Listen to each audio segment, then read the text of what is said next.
High viewers, Vivekananda Reddy కోరిక ఇప్పుడు తీరబోతోందా అంటే షర్మిల పోటీ చేస్తుంది. వివేకానంద రెడ్డి కోరుకుంది అదే. అయితే ఆమె గెలిస్తే దెన్ వివేకానంద రెడ్డి చెప్తాడు, వివేకం సినిమాలో చెప్తాడు. అండ్ ఆఫ్కోర్స్ బయట కూడా ఉన్న టాక్ ఏంటంటే Kadapa parliament, that means Kadapa Lok Sabha వీళ్ళే గెలవాలి, పులివెందుల వీళ్ళే, అంటే వైఎస్ ఫ్యామిలీ అడ్డా అన్నట్టు ఇదంతా కూడా. ఇప్పుడు షర్మిల పోటీ చేసి ఈ కడప దగ్గర అవినాష్ రెడ్డి కనుక ఓడించి ఆమె కనుక గెలిస్తే వాళ్ళదే, పులివెందుల రెడ్డి జగన్మోహన్ రెడ్డి కాబట్టి. మిగతా వాళ్ళేమో అక్కడ పోటీ చేయి ఇక్కడ పోటీ చేయని ఈయన అంటాడు, ఈయన మాత్రం పులివెందుల దగ్గర రాడు. సరే, ఈయన అసలు రాజశేఖర రెడ్డి వారసుడు కాదు, అసలైన వారసుడు అంటే నేను, హత్యారికలు తప్ప ఏం రావు ఆయనకి. ఇంకా 1,00,000 సెటిల్మెంట్ మాట్లాడి మన తర్వాత డిస్కస్ చేద్దాం. ఇక్కడ ఏంటంటే నాకు అనిపిస్తున్న ప్రకారం విజయమ్మ, దట్ మీన్స్ విజయలక్ష్మి గారు, మన జగన్ గారి యొక్క తల్లి గారు, జగన్మోహన్ రెడ్డికి విజయస్తని చెప్తుంది, షర్మిలకి విజయస్తని చెప్తుంది. ఆమె ఒక పార్టీలో ఉంది, ఈయన ఒక పార్టీలో ఉన్నారు. అండ్ ఇద్దరు కూడా వైరిపక్షం. దెన్ ఎలా? కుంతీదేవి కానీ అక్కడ కర్ణుడికి నువ్వు నా బిడ్డవేనయ్యా, పాండవులు నా బిడ్డలేనయ్యా, మీరు చంపుకోవద్దాయి అంటే, పాండవులు కదా నేను చనిపోయినకు నీ 5 కొడుకులు ఉంటారు, నీ 5 కొడుకుల్లో ఒక అర్జునుడిని తప్ప మిగతా ఎవరు నేను చంపను. అప్పుడు ఆ 4 అర్జునుడు చనిపోయాడు అనుకో, అప్పుడు నేనుంటా 5. నిజంగానే ధర్మరాజుని, భీముణ్ణి, నకులుడు, సహదేవుడు ఈ 4 చంపే అవకాశం కర్ణుడికి వచ్చింది. కానీ కుంతీదేవికి ఇచ్చిన మాట కదా, సో వాళ్ళు చంపడు, అర్జునుడినే చంపుతానంటాడు. బట్ చివరికి ఈయనే చనిపోతాడు. అంటే ఇక్కడ ఏంటి, తల్లికి ఇచ్చిన మాట.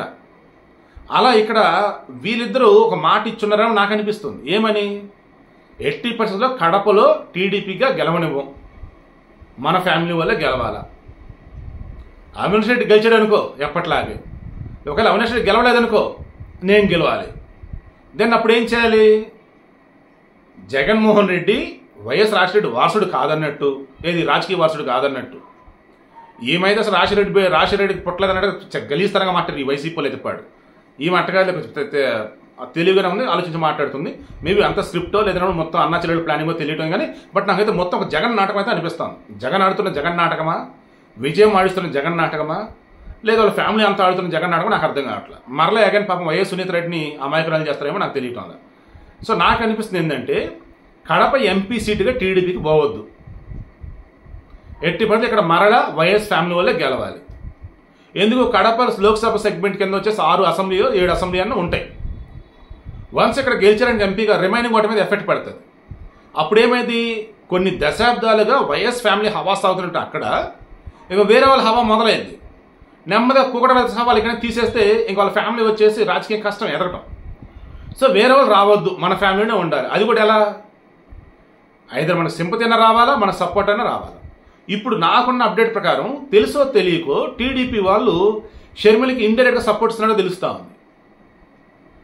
అలాగనే తీస్తే టీడీపీ తన వెళ్ళి తనకన్నా పడుచుకున్నట్టు గెలిచే అవకాశం ఉంది. ఇప్పుడు కడపలో ఎలా వాడుకుంటారు, ఎలా ముందుకెళ్తారన్నది ఇంక వీళ్ళు చూసుకోవాలి. 2019 ఎన్నికలకు ముందు జగన్మోహన్ రెడ్డి ట్రాప్లో పడి ఎన్డీఏ నుంచి బయటకు వచ్చి కంపు చేసుకుంది టీడీపీ. అప్పుడు మోదీ సరే చెప్తున్నాడు జగన్ ట్రాప్లో పడుతున్నారు వద్దు వద్దని, అయినా సరే వినలేదు వాళ్ళు.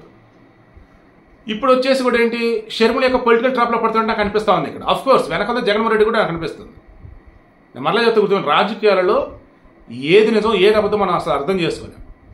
కంటి ముందు కనిపిస్తున్నది ఏదైతే ఉందో, జస్ట్ మధ్యన 2 అన్నం తింటున్నాడు, మైకులు అన్నీ రాజకీయ నాయకుడి దగ్గర పెట్టారు. ఊరుకోండి, ఇది అన్నం తింటున్నా, అన్నం తినే చేతితో అబద్ధం చెప్తారా, ప్రాణంతో ఈ పార్టీలోనే అంటాడు. సాయంత్రం టీ తాగే సమయానికి ఇంకో రాజకీయ పార్టీలు కనిపిస్తాడు. ఏంటి అంటే నా నియోజకవర్గం ప్రజల బాగోగుల కోసం నేను పార్టీ మరక తప్పలేదు అంటాడు. మరి మధ్యాహ్నం చెప్పారంటే చెప్తామయ్యా, నా కోసం అది, బట్ ప్రజల కోసం మారక తప్పదు. ఇలాగే ఉండదు రాజకీయం. సో ఇక్కడ ఫ్యామిలీ అంతా ఆడుతున్న నాటకంలాగా నాకు అనిపిస్తుంది. Only for Kadapa. వివేకానంద రెడ్డి క్లియర్గా చెప్పినట్టు రాష్ట్ర రాజకీయాలన్నీ వేరు, కడప రాజకీయాలు వేరు. సో ఆ కడప అన్నది మన కంచుకోవటం, ఇది వేరే వాళ్ళకి పోనివ్వద్దు అన్నది ఇక్కడ వీళ్ళ ప్లాన్ అంటే నాకైతే అనిపిస్తూ ఉంది. ఎందుకంటే మేబీ అవినాష్ రెడ్డి బెయిల్ రద్దవచ్చు. అండ్ జగన్ మేనమామ రవీంద్రనాథ్ రెడ్డి మాట్లాడిన మాటలు గమనిస్తూ ఉంటే ఈ హత్యకు సంబంధించి సాక్షాత్తులో చెరిపేసే విషయంలో కావచ్చు ఎక్కడో చోట ఇతను ఇన్వాల్వ్మెంట్ ఉంది అవినాష్ రెడ్డి అన్నట్టు అతను కూడా లీడ్ ఇస్తూ ఉన్నాడు. సో ఇవన్నీ చూస్తూ ఉంటే ఇక అవినాష్ రెడ్డిని సైడ్ చేసేసి ఇక షర్మిల ఎంటర్ అయిపోయి కడప పార్లమెంట్లో, జగన్మోహన్ రెడ్డి వచ్చేసి పులివెందులలో, ఏకైనా మరలా వైఎస్ ఫ్యామిలీ. చూడండి అసలు ప్రజాస్వామ్యంలో కూడా రాజరికం అన్నట్టుగా వీళ్ళు నడిపిస్తున్నారు వైఎస్ ఫ్యామిలీ వాళ్ళు.